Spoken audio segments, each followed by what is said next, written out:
cartells plegats de terrazos i estem una miqueta hasta la petxina d'això. Hola, soc Sandra Montfort i estic a la Rambleta presentant el meu nou EP La Mona de Nit i em fa molta il·lusió. El públic podrà veure un espectacle que recull la cultura tradicional valenciana dels nostres pobles i la barreja en electrònica, en contemporaneitat, en dissidències i en molt de jolgorio i alegria i burrera valenciana. La Mona de Nit és nocturna. La Mona de Nit és pilla, és gandula, és juguetona, li agrada refregar-se al club amb les seues amigues i deixar-se portar per la música i pel ball i pel cos. És un viatge que recull no només com l'electrònica i el jolgorio, sinó també la intimitat, la vulnerabilitat, moments molt dolços, molt íntims, i és tot un viatge. És molt important que es programe cultura LGTBI, cultura queer,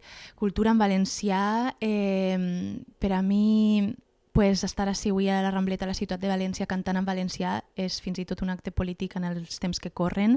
Encara n'hi ha molta feina per fer. Veig que estem currant molt per a canviar les escenes, però veig que encara segueixen publicant molts cartells plegats de terrazos i estem una miqueta hasta la petxina d'això. Hem de seguir pujant als escenaris, xafant fort i mostrant la xuleria i la dolçor i la tendresa que tenim les xicones. La veritat és que el que m'agradaria és que disfrutarem molt, que s'ho passarem molt bé, que se n'anaren a casa en el coret ple.